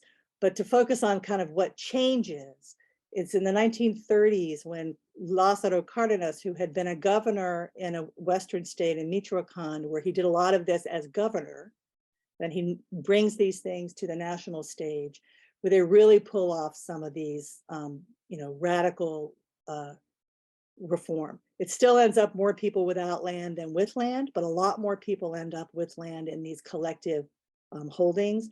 They establish credit for them, and then there is an organization called the CNC, which is then used to kind of help administer the land reform policy, right? So you can read whole books on this and how it played out in different regions, but just remembering that Mexico is still in the 1930s more an agrarian place, a rural place in terms of where people live and make their living than before. So, and again, depicted by Diego Rivera in the art. He was called El Tata, he was this revered person for many people in Mexico, and many people fought in the revolution under him, who then went on to other things. So his son was a candidate for president numerous times in the 1980s. So another big thing under him that is perhaps kind of the denouement, or the end of it, is another source I gave you, this speech that he gives about expropriating oil. So on this slide on the right, the Pemex, until very recently, a few years ago, now you can buy gas if you're traveling in Mexico at a different gas station. But for many, many, many years, this was the only gas station in the whole country, right? You had Pemex, it's Petróleos Mexicanos is what it stands for. And they nationalized Standard Oil, a US firm, and Royal Dutch, not a US firm, the European, I think it's Dutch and English, if I'm right. But anyway, Shell, right? So they were claiming that they didn't have to be liable under that labor law, that they were grandfathered, they didn't have to do it. And so you have Cardenas's long kind of speech there talking about the kind of, as a proud Mexican nationalist person who wants the benefits of their resources for their people, they're going to have to now take the stuff. Part of what they did was they claimed their their land was worth a lot less on taxes. And so when they went to pay for it, they offered them only what they had claimed it was worth. And of course, it was worth a whole lot more. And so it was big deal. So a lot of people ask, why didn't the US jump in and stop this? And so you think about what's going on in the 30s and 40s. You know, we're coming out of a depression and going into a world war, right? So that's why, the main reason why. And the US Mexico becomes an ally of the US in the Second World War. So just kind of thinking about where. And you'll see in Cardenas's speech, he has a call to people. Everybody needs to help. And people heard that speech on the radio and they went and they brought their grandma's silver and their chickens. This is an actual picture of people bringing resources to pay off the oil, right? So it was this national endeavor. So again, that's a really interesting, students really like to use that speech. This doesn't sound like a president. This sounds like somebody who really cares about people. You know, it's a really powerful one to use with students. And then the getting kind of beyond the, you know, why is Mexico so different? So thinking back to one of the things in the standards, they were talking about how Mexico has a really different path than the rest of Latin America in the 20th century. Some of them had military dictatorships that the US backed in the kind of Cold War, and others had their own revolutionary activity, like in Central America. So why Mexico hasn't had that, right? And basically Cardenas, who was the most redistributive guy of the presidents, he had been a general and then a governor of a state and then president of the country. He's going to be the last general to rule. And he's going to set up a system that's going to let the kind of business of the country move on, right? So they basically bring all these sectors into this one party. It has 3 different names across time, but it existed before Cardenas gets in there. He's elected as the candidate of the PNR. And then as he leaves, he sets up the PRM. So I have the down here. And then today there is a party that's not in power, but it was in power until the year 2000, called the PRI. It's one of those kind of jumbo shrimp ideas, right? The institutionalized revolutionary party. How do you institutionalize something that's revolutionary, right? Revolution is supposed to be about change. But you've had this one party in power all through those years when all the other places in Latin America, and many of them were having different kinds of challenges, right? And so it's often talked about as a system of co-optation where people listen to, all these people are part of the party. There's peasants, there's labor, there's business, the military, women, right, all have their own sector. Women don't end up getting the vote until 1958 in national elections, although they had good worker protections under the Constitution. So as I mentioned, when I talked about historiography, that 1968 was a student massacre of students in Mexico City, and many of the kind of revisions of the revolution come out of that kind of jaundiced view of, wow, you know, we thought we were better than this kind of thing there. And then I have over here on the right, so that there's another party that is formed in 1929 that is kind of the loyal opposition all through these years that the PRI dominates, called the PAN, and they're the ones that defeat the PRI in 2000, and they had 2 terms. And then the current president, Lopez Obrador, was a labor leader under the PRI in the 80s and not in the 70s and 80s. He was a candidate for president when the PAN won, and then he won in 2018 a new political party that's a blend of many of the revolutionary ideas, right? So there's an election coming up. So, you know, watch the news, see what happens as to where things will go. So the last thing I wanted to touch on is there's a new revolution happening in Mexico. Takes the name of Zapata, right? But who's long dead, in a different state. It's in Chiapas. And so I shared with you some of the documents that you can find about it. It's been on the internet from day one. People in Europe knew about it before people in the rest of Mexico knew about it. I was living on the coast of Oaxaca when, on January 1st, 1994, was very much. And the little map here on the side is today, or a couple of years ago. There's still whole parts of Chiapas that are held by Zapatista community, in Zapatista community, right? So it's still a divided state down there. And again, land and access to resources and part of what happens is the revolution never really got to the forest flung parts of Mexico, and Chiapas is on the border with Guatemala. So another kind of legacy of that first revolution is taking up many of the same themes that were there. So the last couple slides here have some resources. I invite you to kind of think about, go back and look at your notes and see if there's anything else that you've learned, as you go here. And so again, some of these are stuff to use in a classroom, educators' guides to different things. One's a really terrific video that I've used many times. And so I checked, it's still up on YouTube. It gets taken down every now and then. It's long, but you could excerpt it or show it. And then this PBS thing talks about ways to use the storm that swept Mexico. And then there's a couple other primary source sites and different ways people have used. I think I checked them all to see that they work. And then lastly, some of the historiography of the revolution that isn't necessarily for students, although I think the Craven piece that students can read, I know that he used it with students. He's now passed away, but different ways there. So, all right, so I've been looking at the chat. I think my time is up and we're supposed to have some time for Q&A. Sorry, I went right to 11. Danny, what do you want to do? Yeah, I was actually just chatting with their teacher there about that, but I think we have time for maybe a couple of questions. I see some questions that were showing up over in the chat. Yeah, so, I'm trying to look now. It's hard to look at them and talk at the same time. So, can I ask a question? Yeah, go ahead, Robert. Yeah, thank you very much. I really like this. I'm just curious, was it your idea about what's missing from the standards? Was it my idea? Was that your idea? Yeah. I really like that. That's really, interesting because most of the California state standards really misses a lot, no matter what area we're talking about. And I really like that concept. And then quickly, did you say there's a problem with the Mexican Constitution? Is there a problem with it? No, I mean, it's like any constitution in that it's, it gets defended in the courts and it's been amended. The link I shared with you has it and then all of kind of amendments.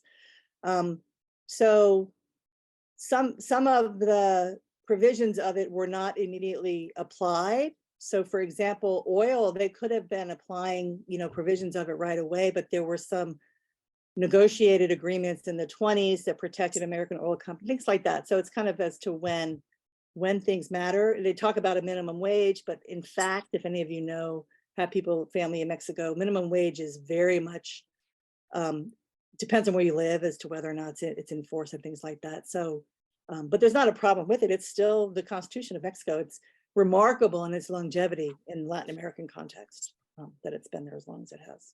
And real quickly, I'm an alumni of Cal State Channel Islands, but I think this is like 13 years ago, and I think you were on special assignment. 2012, 2013. Okay, yeah, that's right when I started doing some grant stuff, but I didn't get to have you in class? I'm sorry about that. Unfortunately, I would have loved to have taken a class by you. Well, I'm here. You can always come in, in your free time. Well, I live in Northern California, so. Oh, there you go. Well, some of our stuff is online and some of it's not. So I'm sorry that I missed you, and go Dolphins. So hopefully you'll send some more students. Yeah, I've been here since 2006. So I've been here. Yeah, I know you were highly praised, but unfortunately, when I was finishing my BA in history, you were doing other stuff. So yeah, I brought a number of Hispanic Serving Institution federal grants here to campus, and so in those years I was building a mentor program and a learning community program and some other things. So yeah, I'm going to be back full time in the classroom though in the fall. So if you have any students headed to CI and they want to come talk about history or anything, please let me know. I'd be happy to walk them around and show them where everything is. And so can I send you an email for your syllabus on your, you teach a revolutions class? I do, yeah. I'd like to see your syllabus if that's Absolutely, possible. yeah. Okay, I'll send you an email. Okay, yeah. So it's thank you again. Marie.francois@csuci.edu. Here, I'll write it in here. Anybody's welcome to follow up with anything, or if you want a different resource, happy to be here, happy to serve. Yeah, thank you very much. Thank you, Robert. Does anybody else, I think we have time for one more question. Does anybody else have a question? I guess I was sort of curious on, different women, how they experienced the revolution, or different people you could point us towards, et cetera. Yeah, so there's a lot there, and I'll share the syllabus with Danny. He can share it with all of you. You'll see that one of the things, the last time I taught it, it was fully online, so the whole class was online, and I had them build an anthology in teams. They each built their own anthology, and the one that they read as an example was of women in the revolution, right? So there is a lot, and so women were involved in the fighting phases as soldiers. They were also, and there's one term used, soldadera, which is used for both the fighter and what they call camp followers, which is a bit, they're more like camp leaders because they go ahead and set up the camp and do the foraging and the food and all of that stuff, do laundry. They were medics. There was no like MASH unit that went along with these troops, right? So it was women that did all of that work, but there were also women soldiers. And they had to fight for pensions later when the men got the pensions, the women didn't, things like that. Lots of women labor leaders. And so, yes, and I didn't talk a lot about labor, and I didn't talk a lot about women, and women are in all areas, of course. And so that resource to the role play, the scavenger hunt has a number of them, journalists in particular, and a couple of labor leaders. In the Yucatan, the feminist movement really got kicked off in Mexico during the revolution in the Yucatan. So there's lots of resources. So again, if you want to send me a note, again, I'll share my syllabus, so you'll see some stuff there. And then also Mary Kay Vaughan, her work looks at culture and education, and she looks at educators in a lot of revolutionary contexts. So as you all are educators, that might be not this book, but another book that she has, but it's also in the one that's on this historiography page. That sounds fascinating. Thank you. Yeah, I could do it. We could just do women. I teach gender women here at the university, and there's so many things, and in that kind of who got left out, that was one of the obvious ones, right, of the thing that's in the framework, 5 groups. But I really invite you to look at that other one that somebody put in the chat here that has these other people. Thank you so much, Dr. Francois. Everybody, let's give Dr. Francois a round of applause. You can do that with your emojis, or if you just want to unmute, you can do that as well. Let's show the love and the appreciation for the time that you put into this, and definitely tailoring it towards our audience. I think we all really appreciate that. Some great resources. And Will, we're excited for your unintentional segue, because after our break, we're going to go ahead and see a model lesson from Vanessa, which focuses on the experiences of women in the Mexico. Oh, yay, great. We're excited about Glad that. to hear that, because I missed out. So it's nice to meet y'all. I will share my most recent syllabus. Again, it was all through Canvas and Zoom, so it was not how I prefer to teach in person. But you can at least see what the readings are and the way I organize the time periods and all of that. And I hope you all will reach out if you need anything else. Okay, bye everybody. Bye. All right, folks, we're going to take let me see. I want to make sure I'm on the same page as everybody. We're going to take an 8-minute break right now. And so we'll just play some music. And once the music pauses, then that's your cue to return. And just make sure you're looking at the clock right now. It's around 11:15. We'll be back together for the model lesson. Okay, thank you, everyone. We'll see you back here in 8 minutes.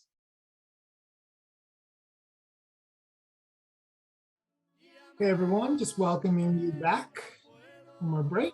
I'm going to go ahead and fade this music out. We're going to share this playlist that we found on Apple Music with you all and some of those resources. I see I've gotten a couple of messages so far about all these great resources. And yes, we're going to try to consolidate those onto the agenda. So we'll be at work doing that for you all. But also keep in mind that the teacher resources folder includes the slide decks, both slide decks that Dr. Francois shared, her main talk about teaching the Mexican Revolution, and then the chronology, and the links that we're going to be sharing with you all today will be shared in the chat. And like I said, we'll try to consolidate all of that for you. So welcome back, everyone. We're really excited about this model lesson. You'll see you'll see the inquiry question there on the screen in front of you. And so I'm going to go ahead and stop talking, and I'm going to pass this to my colleague Vanessa, who's going to walk you through this terrific lesson. Hey folks, I hope everybody got a chance to sort of stand up and stretch. Awesome.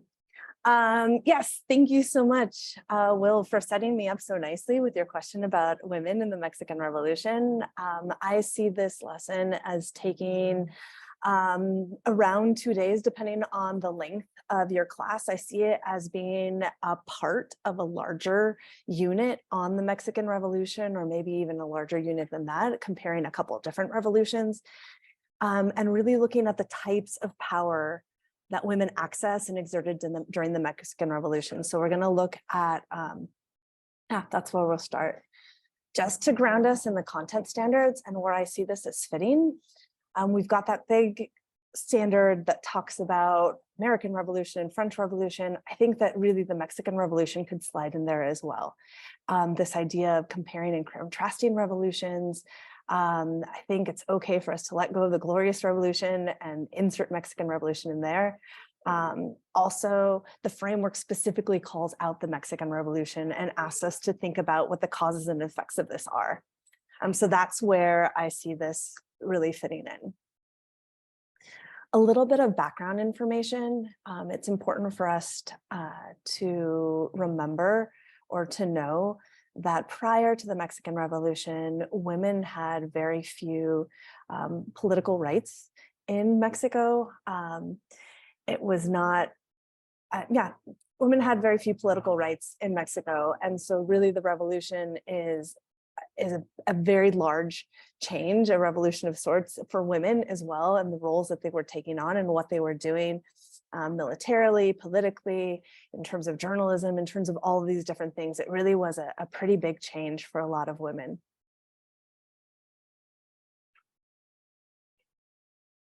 Let's see, there we go. That leads us to here. All of these images are from Calisphere. They are all taken by Agustin Victor Casasola.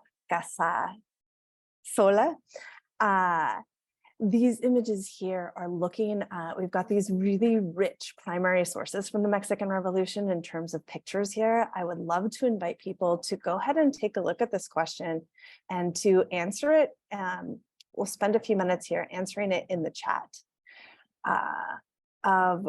Based on these images, what can we glean about women in the Mexican Revolution? What can we glean from these about the roles that they might have played, and different ways that they, what does this tell us about women in the Mexican Revolution? Go ahead and take a look at the pictures. We're going to spend some time here. In a class, this is where I would start. I would either pull these all up, either give them to students at their desk or project this on the wall and really start to have those conversations in terms of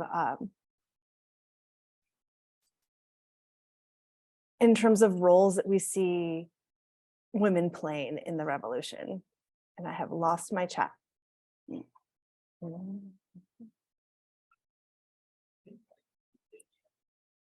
So take a look and tell me what it is that you all see.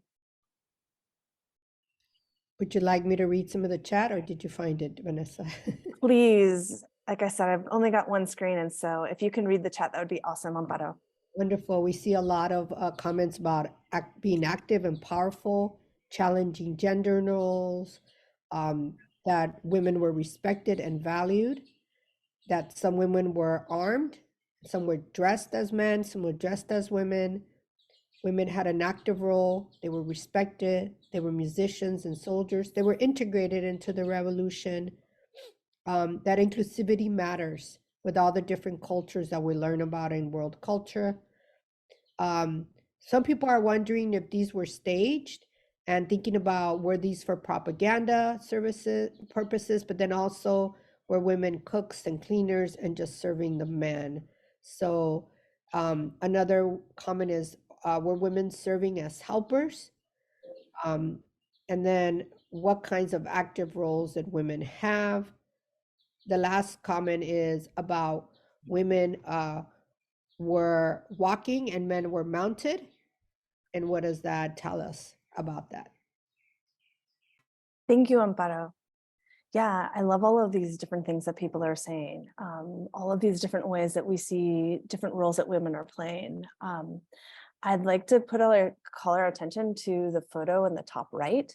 At the bottom, it says Revolución en el Sur 1912, which means revolution in the South. To take a look there, that picture for me is particularly interesting because not only do we see women with arms in their hands, but if you look closely, there's men with instruments in their hands as well, also kind of giving us a pretty full picture of what might have been going on there. We see a woman toasting with another man. We could assume that they've got some sort of alcohol there that they're toasting. I love the fact that the women are there with the men, that they are very much a part of that image. And I don't know if these are staged or not staged, but the Mexican Revolution is incredibly well documented in terms of photographs. So we have to assume that that many of them are not staged, that many of them are just that of what roles that women, of what was actually happening there. Included on this slide is also a link to the storm that swept Mexico. That is, it is a short clip of the film that the professor was actually talking about as well. Thanks. Yeah, so I'm not going to spend a whole lot of time here because we've already explored this, but my hope is that with students, we would use this model to explore the different types of power that women exerted in the Mexican Revolution. We would look at all of these, we would be able to explore these different things. Danny, go ahead and move forward. And that brings us to here.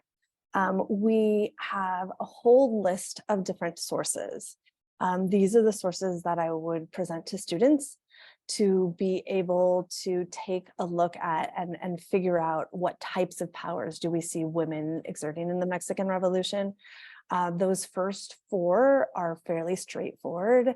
As the list goes down, those become kind of more complex in terms of reads.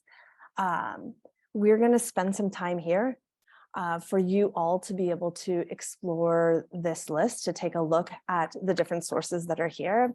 I would like to call our attention to source number 9 really quickly. In source number 9, when women took up arms in the fight in Mexico's revolution, this article speaks about, women who dressed as men, especially seeing as it is Pride Month. I want to call to our attention that it also speaks about what is considered kind of one of the very first transgendered men in Latin America, Emilio Robles, who dressed as a man, transitioned to a man, that's him right there, transitioned to a man during the Mexican Revolution, led troops, continue his life as a man after the revolution, and was actually recognized by the Mexican government as a veterano of the Mexican Revolution, which is a very hard-fought battle. So in Spanish, that would be recognizing him as a male veteran versus a female veteran, which was a very hard-fought battle for him. He was not awarded a lot of the things that other veterans were for quite a while. So just wanted to call our attention to this. Although the lesson focuses on women, wanted to make sure that we called out other untold stories. And so that is in there amongst all the other different sources. Thank you, Danny. And so what we'll go ahead and do now, we're going to take 10 minutes. Feel free to turn off your cameras, go ahead and go in. I'm going to give you all some time to explore these sources, to take a look at these sources, take a look at what's there. Get comfortable with, kind of take a look, see what's there, and we are going to then come back and use one source that you chose in a breakout session in a little bit. So 10 minutes, go ahead and explore the sources.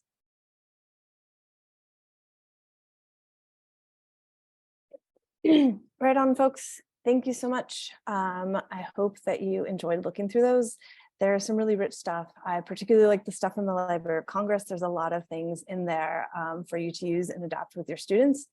I envision this as not handing all of these resources to students, but kind of picking and choosing which ones would be most appropriate for the kids that are in front of me. Danny, could you go ahead and move us forward?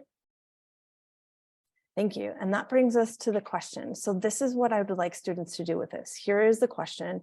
What types of power did women exert during the Mexican Revolution? Go ahead and move it forward one more time. This is an adaptation of a graphic organizer that came out of the Berkeley History Geography Project.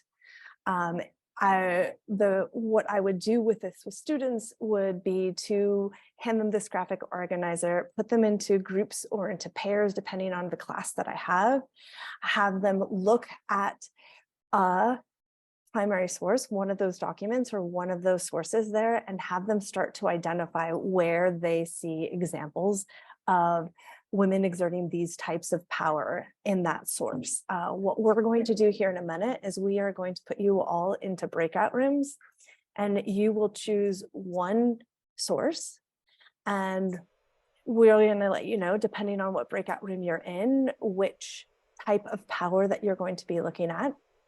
Thank you, Amparo. It's there in the chat. So folks in the first breakout room will be looking at pulling out from that source examples of power over, of what those systems were of oppression were. There's a space there to be able to just synthesize your answer, and then another place there for students to start gathering evidence. Just to know where we're going with this, this will end with some writing.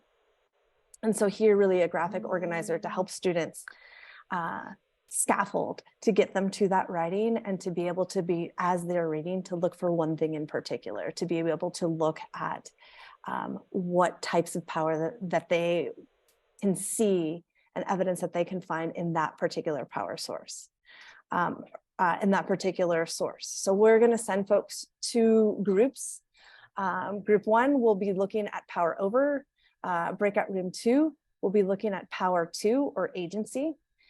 Groups 3 and 4 will be looking at solidarity and power with. 5 and 6, power within, that internalized power. And then finally 7 and 8 we'll be looking at that last there. I am going to also share with you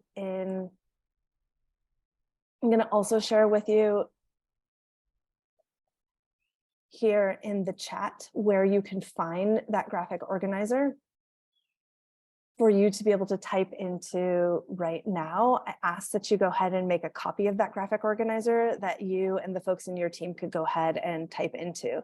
It may be difficult to share it with each other. You can all type in on your own, but just so that you have some practice of what that would look like. So head off to your groups. If you have any questions, I'll be kind of popping in and out to help people navigate that graphic organizer some.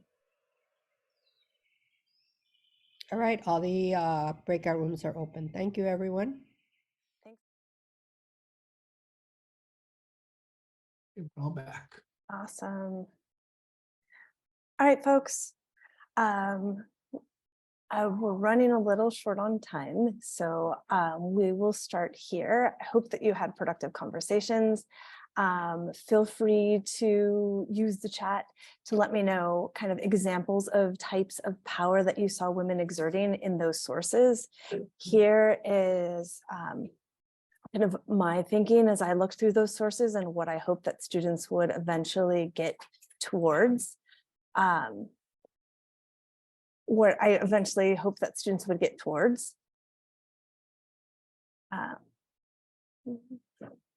Of really looking at those different types of powers, right? And for me, it really breaks down to, we have these systems of oppression that the professor did a pretty good, did a good job of talking about, right? That we've got this oppressive regime that isn't working for everybody in terms of agency, right? This internal agency that women dressed as men to be able to go fight on that battlefield, that they were very skilled soldiers, they were very skilled military leaders, they were very skilled horsewomen.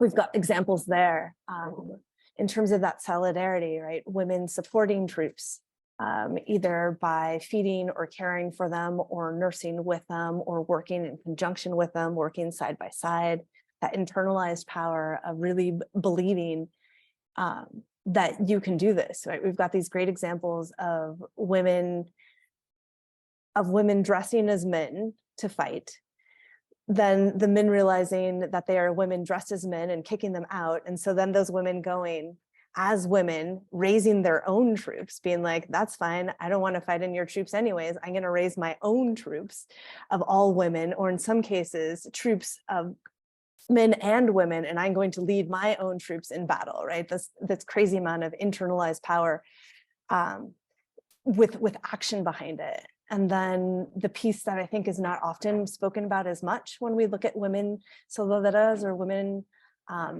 and power that women had in the Mexican Revolution, this aspirational power, this how women are looking to transform society so that's better for everyone. We have all these articles of journalists and women's people who are fighting for women's rights, folks that are helping to write the Plan de Ayala, folks that are criticizing what's happening in society, that are planning feminist, the first Mexican National Feminist Conference in 1917 in the Yucatan, that are all of these pieces that are in there. And so these are kind of what I hope that students would sort of pull out and find with some handholding for sure, and from those sources.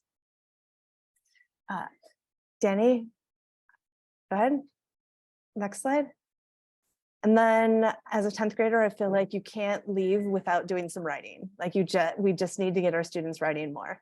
And so here is what I hope that students would be able to use this 11-sentence paragraph.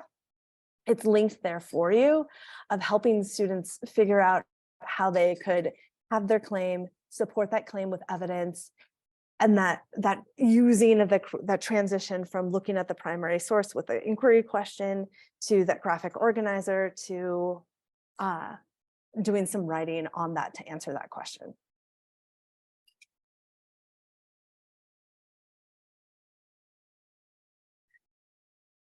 Thanks, Danny. And then and that's it. That is the lesson. We've got there another source there in terms of music. A lot of the music that we were listening today is from the Apple playlist, but we've got a kind of a 5-minute debrief here in term that feel free to take yourself off mute, or we can just chat in the chat, how this might shift your thoughts on how to approach the Mexican Revolution with students, ways that you can see that this lesson could be improved, how this framework kind of fits in there. I'd love to hear what you all have to say.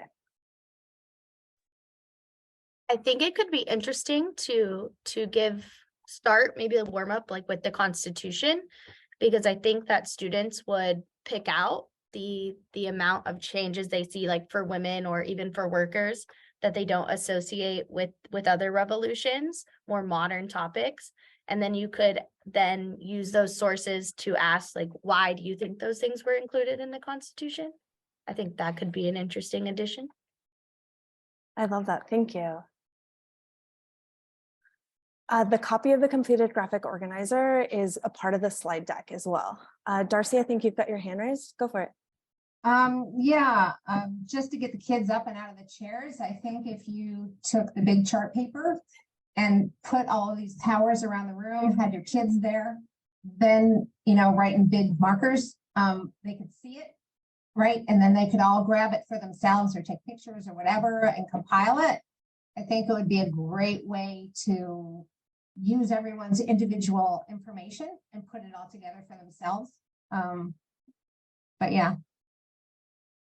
I love that, Darcy. Thank you for sharing. Oh yeah, gallery walk. I mean, there's so many amazing just visual sources for this.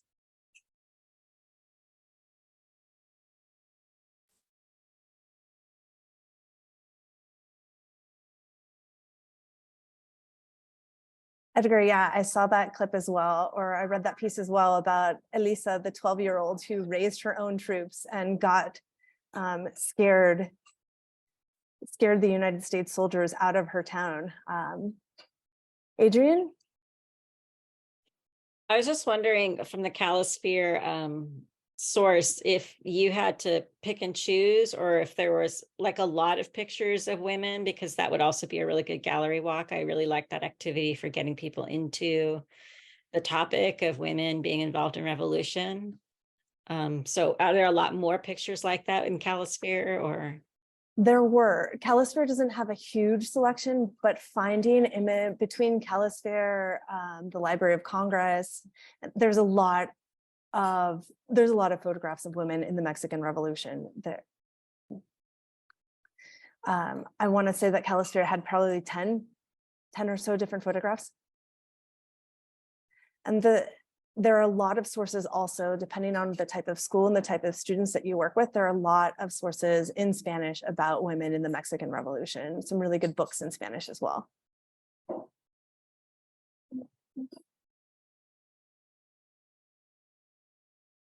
Right on.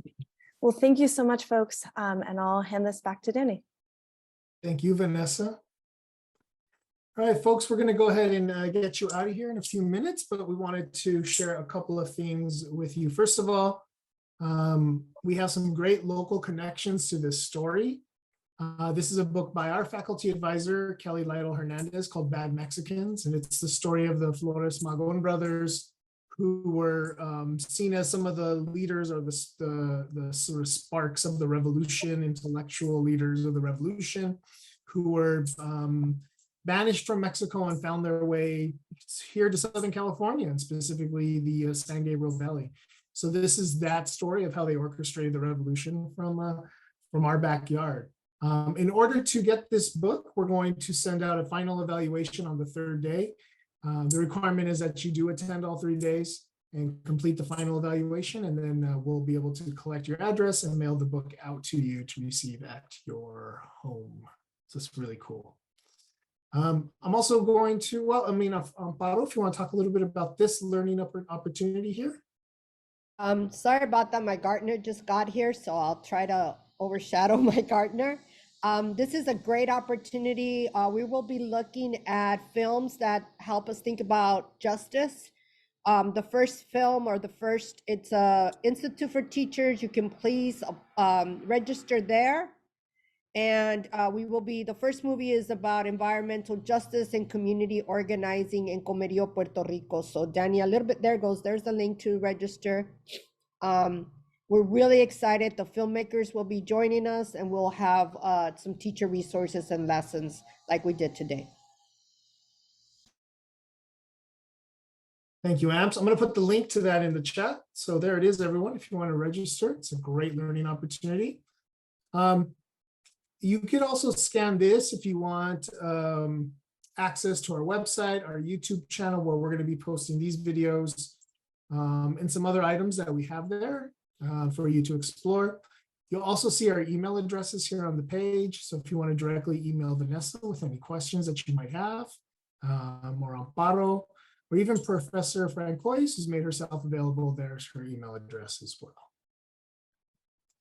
Finally, we just want to say thank all of you for being here with us, for spending the first day of summer officially with us in this Zoom space. And I wanted to encourage you all to fill out this short evaluation. It's basically evaluating the agenda and how we facilitated today's meeting via Zoom. We'd greatly appreciate that. It's now 12 o'clock. We want to honor the stop time, so we're going to go ahead and wrap things up. If you would like to stick around and ask any questions, feel free to. But otherwise, folks, enjoy the rest of your Wednesday. Go get some sun, get some rest, and we'll see you tomorrow morning.